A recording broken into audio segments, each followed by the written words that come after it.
Selamat datang di Shifa's Corner, pojok Shifa. Bersama kita membaca dan merespon dunia. Assalamualaikum warahmatullahi wabarakatuh. Kita sering dengar frasa tatanan dunia berbasis aturan, rules-based order. Katanya ada hukum, ada norma, ada batas. Tapi hari ini dunia seperti sedang berkata dengan gamblang, jujur. Aturan itu hanya berlaku kalau kamu tidak cukup kuat untuk melanggarnya. Lihat apa yang terjadi pada Venezuela. Sabtu 3 Januari kemarin, Amerika Serikat menjalankan operasi militer untuk menangkap Presiden Venezuela, Nicolas Maduro. Media mencatat bahkan pukul 4.21 pagi, Trump sudah mengumumkan lewat Truth Social, dan detailnya seperti film.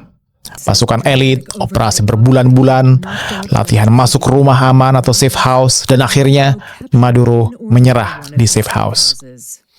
2 hari kemudian, 5 Januari 2026, Maduro dibawa ke pengadilan federal di Manhattan.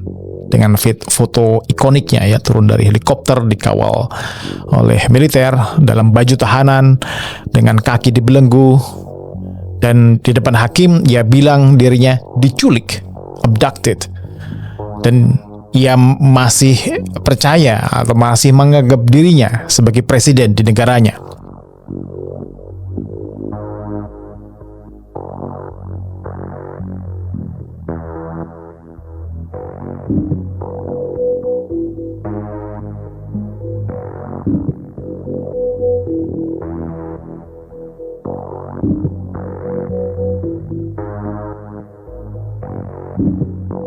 It has also attracted hordes of media, reporters packing the courtroom along with agents from the Drug Enforcement Administration and others in law enforcement.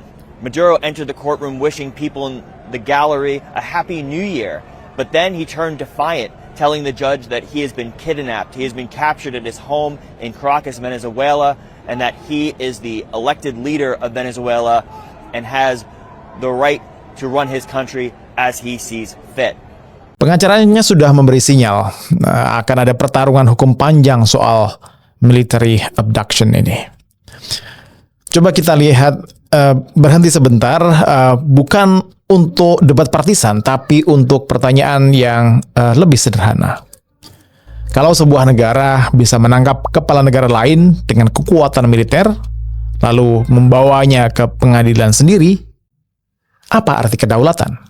Apa arti batas? Di mana kekuatan hukum internasional?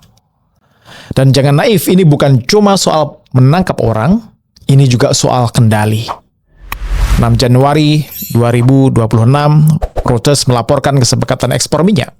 Venezuela akan menyerahkan 30 bahkan sampai 50 juta barel minyak yang terkena blokade, dan Trump menyatakan uangnya akan dikendalikan oleh saya sebagai presiden, kata Trump, untuk memastikan dipakai sesuai untuk kepentingannya.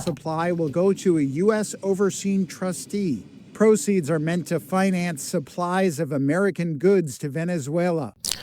Reuters juga mencatat bahwa aliran minyak Venezuela ke Amerika Serikat sebelumnya pada dasarnya dikendalikan oleh Chevron yang mengekspor sekitar 100.000 sampai 150.000 barel per hari.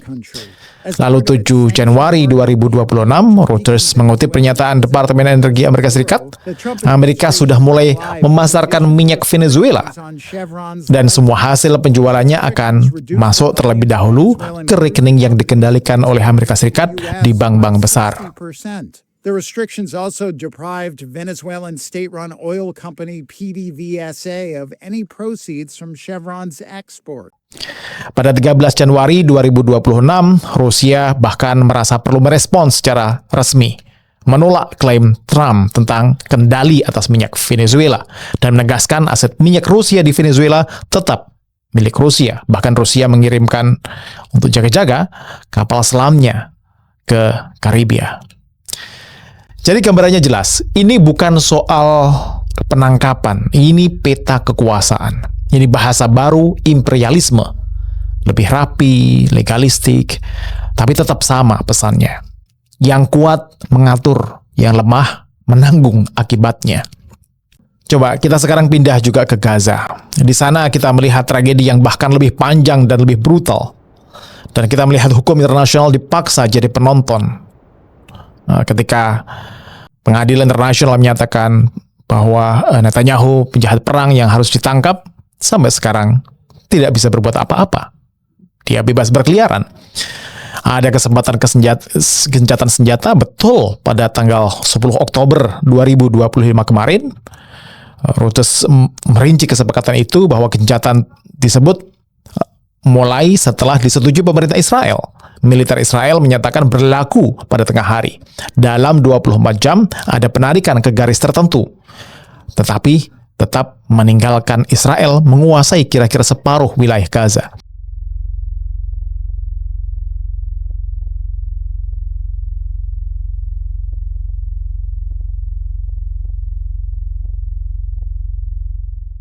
Kesepakatan itu juga memuat janji kemanusiaan, targetnya 600 truk bantuan per hari. Tapi kemudian realitas memukul kita. 10 Desember 2025, Associated Press menganalisis angka dari otoritas Israel sendiri, rata-rata truk yang masuk hanya sekitar 450-an truk per hari. Sejak 12 Oktober, ketika aliran bantuan mulai kembali, jauh di bawah target 600. Bahkan hitung-hitungan totalnya menunjukkan jumlah truk yang masuk masih jauh dari yang seharusnya menurut ketentuan kesepakatan. Dan kita belajar sesuatu yang pahit. Bahkan ketika gencatan senjata itu disepakati, bahkan ketika ada angka-angka yang juga disepakati, ketika ada dokumen, nyawa manusia tetap bisa tergantung pada kehendak pihak yang memegang kontrol. Dan disinilah dunia terlihat apa adanya. Hukum internasional sering terdengar lantang sampai berhadapan dengan kekuasaan yang benar-benar ingin melanggar hukum-hukum tersebut. Sekarang, saya mau tarik ini ke hidup kita. Karena ini bukan hanya cerita di sono, di Amerika, di Israel, di Venezuela, di Gaza, di Iran, mungkin barangkali sekarang juga terjadi. Ini punya efek psikologis yang berbahaya memang. Ia membuat kita terbiasa melihat ketidakadilan dan menganggapnya sesuatu yang normal terjadi. Karena setelah kita melihat negara kuat bisa menculik kepala negara lain, setelah kita melihat gencatan senjata dengan mudahnya gitu dilanggar, dan tetap tidak menjamin hak hidup orang, kita mulai bertanya, ya memang dunia jangan-jangan seperti ini, memang tidak adil. Lalu kita membawa logika itu ke kantor, ke kampus, ke organisasi, ke pergaulan kita sehari-hari. Di tempat kerja misalnya, kamu kerja paling keras, kamu menyelesaikan masalah yang paling rumit, tapi di rapat-rapat, di meja musyawarah kantor, orang lain yang memanen pujiannya. Ada yang punya jabatan, lalu merasa berhak bicara paling benar. Ada yang memelintir cerita, lalu kamu yang terlihat salah. Dan ketika kamu berusaha meluruskan, kamu dianggap tidak loyal, tidak bisa kerjasama, terlalu sensitif, terlalu egoistik. Nah, di pergaulan ada yang menindas dengan gaya halus, membuat kamu merasa bersalah atas batas yang kamu pasang, memaksa kamu menerima lelucon yang merendahkan, menekan kamu untuk diam demi harmoni, biar tidak ada konflik. Ini pola yang sama, hanya skalanya saja yang berbeda. Yang kuat menguasai narasi, yang lemah diminta memahami. Dan kita benar-benar tidak bisa berharap semua orang adil pada kita. Jangan berharap dan menunggu orang berbuat adil pada kita. Tidak semua orang punya nurani. Tidak semua orang bermain dengan aturan yang sama, dengan logika yang sama, dengan cara pandang yang sama. Tapi kalimat itu tidak boleh jadi alasan bagi kita untuk menyerah. Karena begitu kita menyerah, ketidakadilan menang dua kali. Menang karena ia melukai kita, dan menang lagi karena membuat kita berhenti percaya bahwa keadilan layak untuk diperjuangkan. Ingat, keadilan tidak pernah jatuh dari langit sebagai hadiah yang taken for granted begitu saja. Keadilan selalu lahir dari orang-orang yang menolak untuk diam ketika diperlakukan tidak adil. Sejarah membuktikan, Nelson Mandela di Afrika Selatan, Mahatma Gandhi di India, Martin Luther King dan Malcolm X di Amerika. Di Indonesia mungkin ada Munir, ada Marsinah, dan masih banyak lagi tokoh-tokoh pejuang keadilan yang lain. Mereka tidak menunggu dunia jadi lebih baik terlebih dahulu. Mereka bergerak justru ketika dunia terasa sesak dan busuk karena ketidakadilan. Tapi saya juga tidak sedang mengajak kita semua jadi pahlawan di panggung besar seperti tokoh-tokoh tadi.